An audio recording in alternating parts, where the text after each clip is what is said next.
Voilà, nous sommes de retour dans le Cocorico, ambiance baoulée avec Willy Dombo. C'était pour faire une spéciale dédicace à Méa Monique. Mais les baoulés dans ce studio m'ont envahi, franchement. Il y a aussi les chapardeurs de chocolat. A choisi son camp. Voilà. Dans tous les cas, on reçoit un baoulé. Voilà. C'est pour ça, justement, au-delà de la dédicace de Méa Monique, pour recevoir notre invité du jour, Kofi Evans Fulbert. Toi aussi, tu as un nom d'américain alors que tu es baoulé. Moi, je comprends pas. Baoulé, son superstar. Voilà. C'est une bénédiction quand tu es un baoulé. Bon, effectivement. Je ne dirais pas le contraire. Voilà. Donc, Kofi Fulbert est journaliste. C'est un confrère journaliste, mais qui a décidé d'ajouter une autre corde à son arc parce que le journalisme, c'est un président ivoirien qui disait que si tu veux gagner l'argent, faut pas faire le journalisme ou bien la politique parce que là-bas, il n'y a pas l'argent. En tout cas, et Fulbert, donc, l'a bien compris, a décidé d'entreprendre dans un secteur bien précis et qui nous intéresse particulièrement. Maïm, il s'agit de chocolat. Maïm a déjà commencé à avaler effectivement, de chocolat et ici. c'était très bon. Alors, ma première question, monsieur Fulbert, et Maïm, je voulais dire simplement en une phrase que la Côte d'Ivoire est le premier pays producteur de cacao. Et malheureusement, les Ivoiriens ne consomment pas le chocolat. Comme Fulbert a décidé d'entreprendre dans ce secteur en ouvrant un chocolat-drome, Maëm. Alors, le chocolat-drome, qu'est-ce que c'est, monsieur Fulbert? Qu'est-ce que c'est que le chocolat-drome? Quelle est la vision et l'histoire aussi de la création du chocolat-drome? Je dirais que le chocolat-drome, c'est consommer le chocolat à l'ivoirienne. Donc, on s'est dit, chocolat, les gens pensent plus choco, les gens pensent plus occidental. Mais comment est-ce que ce produit qui fait vivre l'économie ivoirienne pouvait être adapté à une consommation locale? Autant il y a Gabadrome, il y a Poutoukou-drome, il y a Chocolat-drome, la Calidrome pour Mayenne. Voilà, il y a Bandji-drome. Voilà. Il fallait Chocolat-drome pour faire une adaptation simple. Voilà. Donc le Chocolat-drome est un espace qui produit du chocolat et des produits cacaotés à partir des fèves de cacao made in Côte d'Ivoire.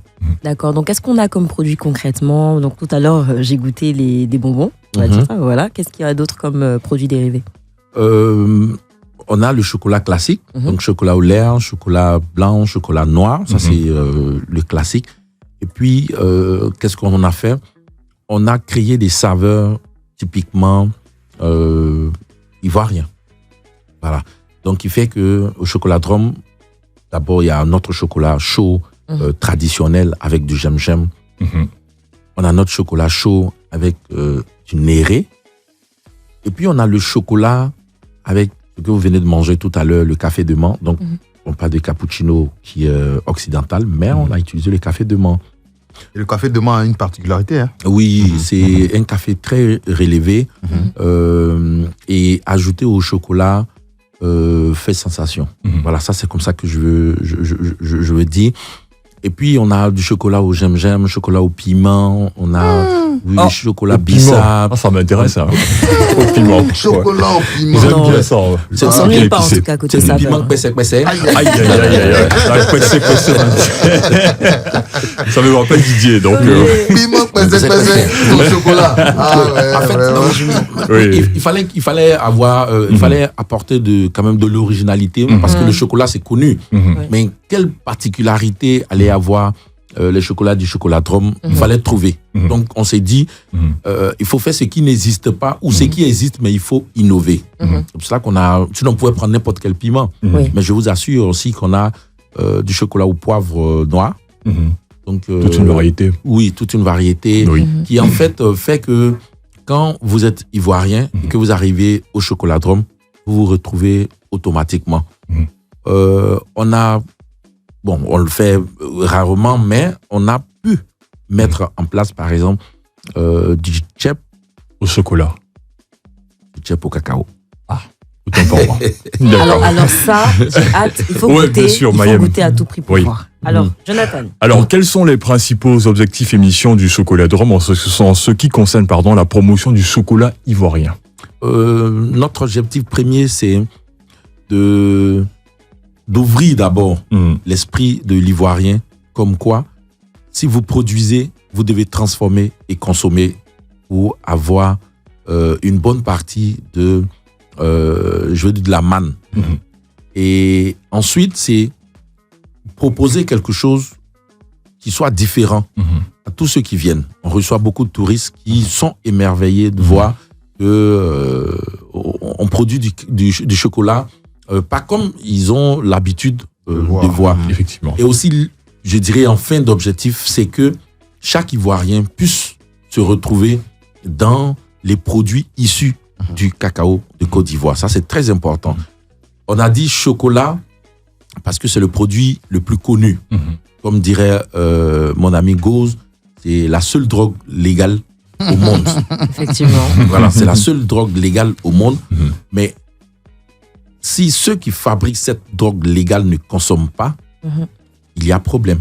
Donc pour nous, il faut que à un moment donné, on puisse renverser la tendance qui dit que au lieu que les faire pâtes brutes et donc enrichir une économie lointaine, il faut qu'on ait nous-mêmes notre façon à nous de consommer le chocolat. Parce que c'est quand même pas, j'ai dit aberrant, c'est un peu fort parce que c'est pas dans nos traditions, mais les Ivoiriens ne consomment pas le chocolat. On n'a pas encore fini avec Gaba. Voilà. Non. Même la qualité, enfin, ceux qui en consomment, oui. C'est pour cela qu'on on crée des saveurs qui, en fait, soient adaptées à leur réalité. Parce que c'est vrai, il faut qu'on travaille du chocolat au GABA, par exemple. Mais ce qu'on a trouvé comme recette, c'est d'accompagner votre GABA avec du chocolat au jam-jam, par exemple. C'est-à-dire que du chocolat noir, après qu'on a fini de manger, là, comme ça va enlever même l'odeur du poisson, des des oignons et autres. Mais à côté, vous pensé. utilisez, sinon consommer du chocolat chaud avec le jam-jam. Donc, vous avez le choix. Soit vous prenez du chocolat noir au jam-jam, soit vous consommez du chocolat chaud pour en fait casser un peu l'huile, quoi. Et à ce niveau, est-ce que vous concevez des chocolats spécifiques pour les personnes diabétiques? Oui, on a du chocolat au chocolat Drom pour diabétiques. Parce qu'on sait, avant qu'il soit diabétique, il consommait du sucre normalement. Donc, c'est fait avec du sucre diabétique. Voilà, donc il fait que quand vous consommez ce chocolat, c'est le même chocolat, sauf que le sucre qui est à l'intérieur n'a pas de saccharose. D'accord. Est-ce qu'il y a un endroit donc particulier où les adeptes de chocolat peuvent se retrouver? Donc, est-ce qu'on peut s'y asseoir, manger? Oui, le chocolat Drum, c'est l'atelier, le showroom et puis l'espace dégustation. D'accord. On a 2 chocolats Drum pour l'instant. On compte les 5 années à venir, nous, être présents dans au moins les 10 plus grandes villes de Côte d'Ivoire. Vous savez ce qu'on va faire? On va prendre les autocollants de Life Radio, aller au chocolat Drum et puis badigeonner le chocolat Drum et puis maintenant partir avec une radio, déposer là-bas, capter Life Radio et bloquer la radio, on met ça dans un grillage. Personne ne peut changer de fréquence. On peut toucher à ça, d'accord. Donc, ma boss Mélissa Djedje, donnez-moi l'autorisation, là, je vais faire cette action. Voilà, avec mon commando, là, Maël va soulever tous les... Voilà. On sera heureux de vous recevoir. Oui.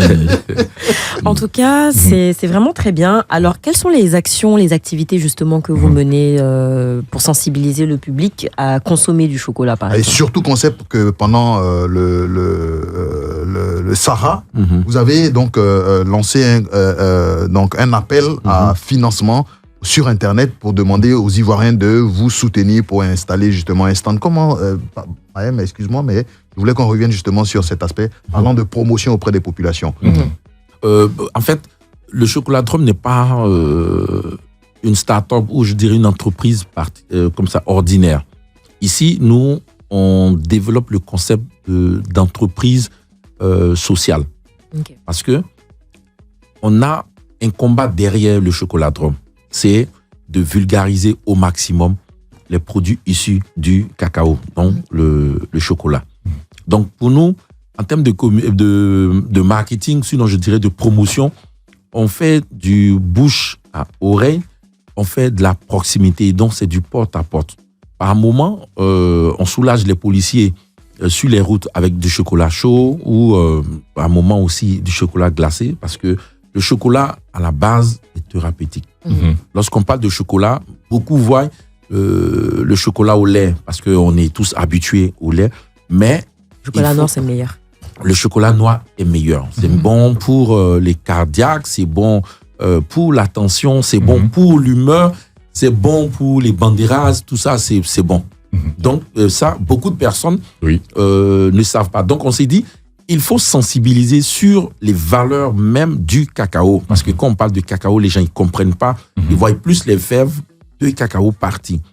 Or, ici, on utilise le terme chocolat parce que le premier produit qui est fait, c'est-à-dire la poudre, on parle de poudre de cacao. Donc déjà, c'est du chocolat.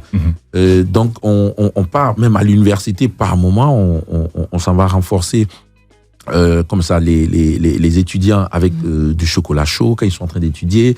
On va sur les marchés. On ne fait pas notre promotion comme un produit, le produit ordinaire. Voilà, comme une entreprise normale ferait.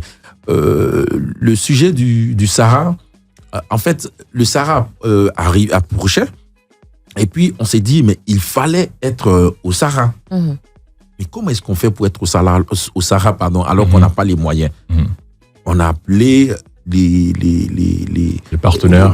Non, pas les partenaires, mais on a appelé le public, on a appelé tous ceux qui nous suivent, nos followers sur les réseaux sociaux pour leur dire on veut participer au Sahara, qui est le plus grand salon d'agriculture de l'Afrique de l'Ouest. On veut y être, il faut nous soutenir. Et ça a été un déclic. Les gens, ils ont répondu. Et c'était que chacun devait nous soutenir pour un montant de 1000 francs pour qu'on puisse payer notre stand et puis tout ce qu'il y avait. Le stand coûtait combien? 3 millions 450 000. Et à travers la mobilisation sur Internet, vous avez réussi à... Voilà. Et là, en même temps, je voudrais aussi dire merci à l'agence Vaudou, si vous me permettez. Bon, je sais que c'est... notre patron. Oui, bien sûr. Merci à qui? Merci. Donc, je voudrais vraiment... On dit merci à qui? On dit merci à Vaudou. Voilà. Et à M. Fabrice Avignon. Parce que quand Vaudou a vu notre campagne pour aller au Sahara, Vaudou nous a appelés pour nous dire on ne peut pas rester les mains insensibles à vos actions, surtout qu'on voit sur les réseaux sociaux, on vous offre la moitié. Donc il fallait mobiliser maintenant 1,5 million. Voilà, 1,5 million plus tout ce qui allait. Et donc là, vraiment, je profite de votre micro pour dire merci à Vaudou, mais en même temps, merci à tous ces internautes, à toutes ces personnes qui nous ont soutenus. Et il y a un fait qui me marque, c'est que lors de cette campagne pour récolter les fonds, il y a quelqu'un comme ça qui nous suit sur les réseaux et qui m'a rencontré à un carrefour et il m'a fait signe et puis j'ai garé. Et quand je regarde le visage m'est un peu familier. Il dit non, grand frère, je vous suis sur les réseaux sociaux, vraiment si beaucoup de jeunes pouvaient comprendre et tout ça. Vraiment, je veux vous soutenir, je pouvais faire mieux, mais hier j'ai perdu maman. Donc, vraiment, tiens, 5 minutes. J'ai dit non, mais tu es en deuil. Il dit non. J'avais déjà décidé que j'allais aider. Et je vous assure que ce tact m'a vraiment, vraiment marqué. Pour dire que si on est déterminé, on peut réussir de grandes choses. Voilà, c'est une entreprise, certes, mais nous sommes dans un combat, comme je le dis. Et le combat, il doit être pour tous les Ivoiriens. Le combat du cacao, le combat de l'anacade, le combat de tous nos produits. Parce que tant qu'on ne l'aura pas transformé, c'est sûr que les jeunes ne vont pas travailler.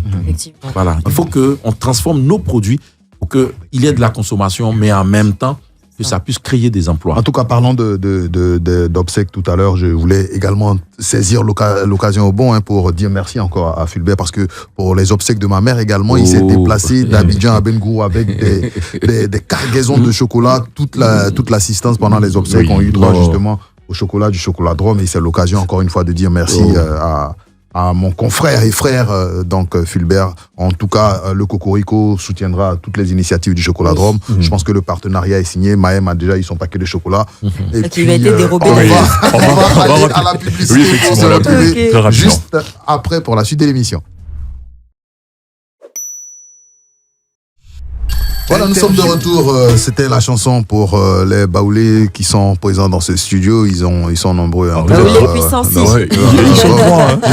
Même depuis, on m'a dit qu'il y a une habite qui a sifflé jouer là. Quand je peux. Tu as vu ça aujourd'hui quand tu essayes de chaparder mon chocolat.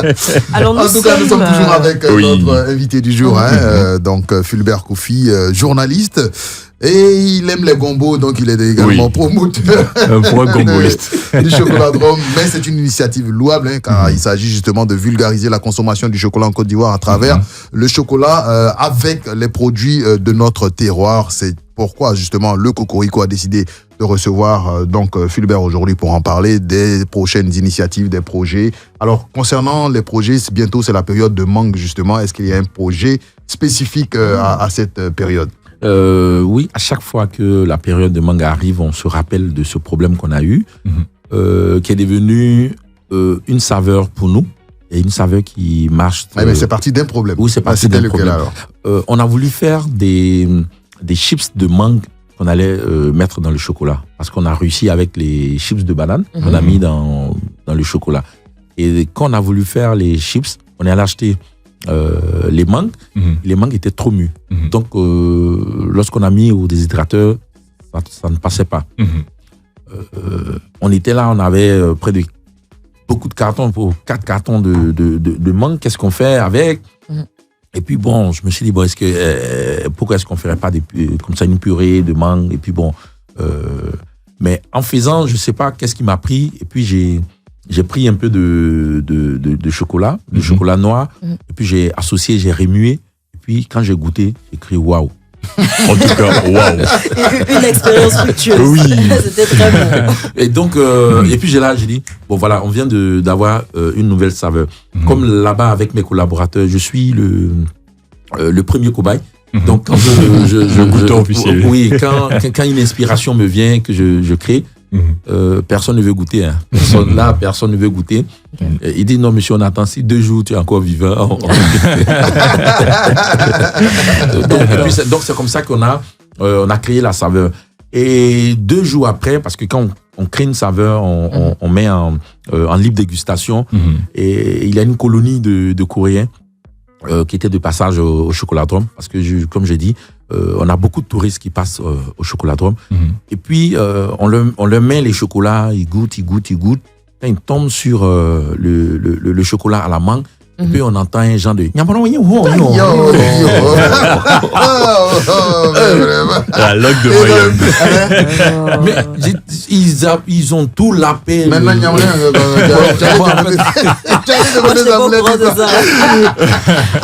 fait, quand je demandais à la traductrice, elle a dit Vous n'étiez pas bien. Il a demandé en fait, mais ça c'est quoi ça? Ça c'est quoi ça? Il était étonné en fait. Voilà, il était étonné.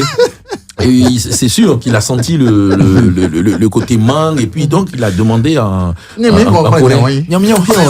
Oh Didier, s'il te plaît.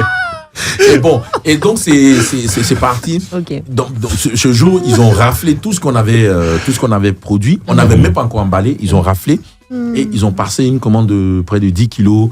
Voilà, qu'ils allaient repartir avec. On s'est dit, j'ai dit à mes collaborateurs, vous avez vu? Oui. Et c'est bon. Et puis donc voilà comment est-ce que naît la saveur mangue, qui dit que c'est différent des synthèses faites comme on le fait en industrie. Nous, on est un atelier, donc on le fait à la main. Donc c'est fait main, comme on pourrait le dire. Et c'est encore plus sain parce que on pile nos fèves de cacao. Voilà, on fait vraiment tout à la main. On fait de sorte à mettre moins de produits chimiques que possible. Possible. C'est vrai que beaucoup trouvent que nos prix sont un peu élevés par rapport au chocolat des grandes surfaces. Je dis c'est normal parce que les grandes surfaces, c'est du chocolat industriel. Donc, il y a une chaîne de production assez gigantesque. Voilà, nous, c'est juste qu'on a une petite unité. Et on s'est dit, si à l'avenir, on a plus de moyens, on va faire aussi une industrie. Voilà, comme ça, le grand public sera servi. Et puis, mais on va continuer de produire nos chocolats faits main. Est-ce que vous concevez le chocolat seulement pour des particuliers ou pour des événements, par exemple comme des mariages, des baptêmes, des anniversaires? C'est nos plus gros clients, ceux qui font les mariages, qui font les anniversaires. Parce que chez nous, par exemple, le concept, c'est qu'à ton anniversaire, on personnalise le chocolat. D'accord. Voilà. Donc, au mariage aussi, c'est la même chose. Mais les gens nous reconnaissent plus parce que ça fait plaisir de recevoir un chocolat avec la photo comme ça, de l'anniversaireux ou l'anniversaireuse sur l'étiquette. Sur l'étiquette. Voilà. Donc, on a des concepts comme ça. Et puis, lors des événements, notre chocolat chaud, il est très apprécié. Donc, beaucoup commandent notre chocolat chaud et on a du déguet au chocolat. Voilà, on a vraiment, on a beaucoup de choses qui, en fait, ceux qui connaissent, peut-être qu'on va faire l'effort de faire connaître encore plus, pour qu'on ait plus de marché. Mais on a beaucoup de choses qui, en fait, peut intéresser le grand public. Voilà. Donc, parce qu'on a tablette de chocolat, on a les bonbons. Nous, notre particularité, c'est de produits comme ça, en bonbons. On nous reconnaît à travers nos petits paquets. Quelqu'un m'a posé la question, mais le chocolat, ce sont les tablettes. Pourquoi est-ce que pour vous, on ne voit pas, vous n'avez pas de tablette? C'est notre particularité. D'accord.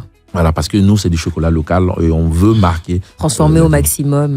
Donc, il n'y a pas réellement de limite dans tout ce qu'on peut faire comme produits dérivés. Oui, il n'y a pas de limite.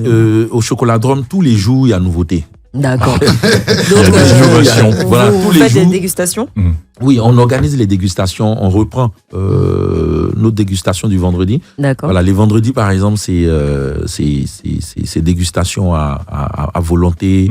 Voilà, et on teste nos nouvelles saveurs. On fait découvrir les anciennes saveurs. Et pour nous, c'est que chaque fois, c'est pour cela qu'on veut conquérir les autres villes de la Côte d'Ivoire à travers l'initiative du chocolat Drum. Voilà, très rapidement, on a un appel. Ouais. Bonjour. Allô. Bonjour. Bonjour.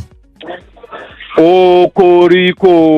Le messager. C'est messager, comment allez-vous? Tu veux venir manger notre chocolat aussi? On dirait, François.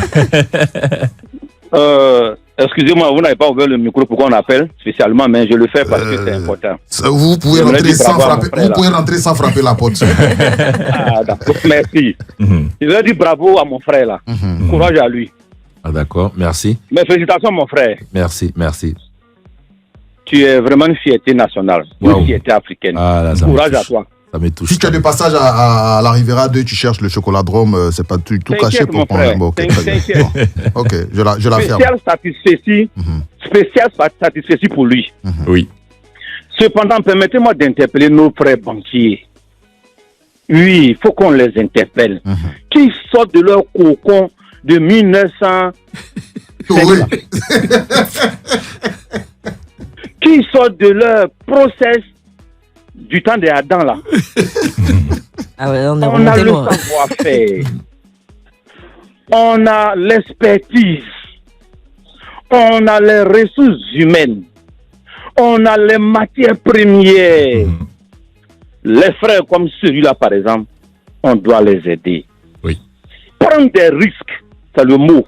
Parce que le mot clé que le banquier aime utiliser, c'est facteur risque là, qu'il tape leur nez. Mais si vous ne prenez pas les risques, comment on peut être au même niveau que les dragons d'Asie, tels que la Chine, Singapour et j'en passe? Il faut risquer. C'est vrai, on peut taper la tête, on peut taper le poteau, mais risquer, forcément, 80-90%, il y aura de bons résultats. Chers frères banquiers, aidez-nous, aidez les start-up ivoiriennes, aidez les start-up africaines. Merci au boss à Réunion pour l'émission et le concours de financement du jeune Mensa. Jeune Mensa. Voilà un entrepreneur ivoirien, ce neveu, excusez-moi, c'est la vérité. Savignon, vraiment, la Côte d'Ivoire est reconnaissante pour tes idées novatrices. Merci à toi pour tout ce que tu fais pour les Ivoiriens. Merci à toi pour toutes tes initiatives. Le monsieur, il a du flair, il prend des risques, il se lance et ça lui réussit. Merci. Nos frères banquiers. Dieu merci, le Mensa, il est accompagné par une banque, mais que les autres banques lui emboîtent le pas. Merci, messager. C'est mon cri de cœur. Merci, messager. Ouvrez les yeux, chers frères banquiers. L'argent ne peut pas dormir dans vos caisses. Merci, messager. On travaille pour qu'on avance. Toi, même c'est qu'elle a ta poche, la fois envoyée d'abord. Merci beaucoup, messager. Pour l'intervention, Merci, on vous attend demain. Voilà. Alors, on va terminer cette émission. Merci, messager, pour l'appel. Alors, Fulbert, un dernier mot. Rapidement. Oui, non, le dernier mot, j'emboîterai le pas au messager. C'est comme ça qu'il s'appelle. Monsieur messager. Voilà. Qui dit que il faut qu'à un moment donné, on puisse se réveiller tous, que ce soit les pouvoirs publics, parce que je me dis, si on reste dans cette position, ça va pas bouger. 100 ans après, C'est ça pas va bon. pas bouger. Voilà. Et comme j'ai dit, moi je suis arrivé là, pas parce que je voulais faire du business. Je suis la personne qui, depuis beaucoup de temps, prône et l'entrepreneuriat, surtout auprès des jeunes. Pas plus tard que hier, on m'appelle pour me dire, il y a une entreprise belge qui veut former des chocolatiers et tout En Côte d'Ivoire. voilà, un ensemble de trucs en Côte d'Ivoire. Donc, par rapport à cela, j'ai dit, au fond de moi, j'ai dit, OK, je vais participer, mais pourquoi est-ce que ça ne devait pas être Une initiative, une initiative d'ici, d'ici, voilà. et puis que les gens doivent venir d'ailleurs. D'accord. Donc, je veux vraiment inviter les Ivoiriens à consommer un peu de chocolat, surtout de consommer la poudre de cacao qui est thérapeutique. Si vous voulez, ne mangez pas le chocolat parce que ça fait fun, mais consommez la poudre de cacao. C'est En pour tout votre cas, santé. allez sur les Merci beaucoup, Meta monsieur. et les autres réseaux sociaux, tapez le chocolat drôle Oui. pour retrouver justement Philbert Kofi et ses différentes adresses. Jonathan, Mahem, on a eu beaucoup de plaisir Oui. à recevoir justement On s'en va notre là-bas invité. tout de suite, Moi, je Tom. suis prête pour les dégustations. D'accord. Bon, allez, nous on va au chocolat drôle, Oui. on se retrouve demain. Demain pour la finale, à demain. À demain.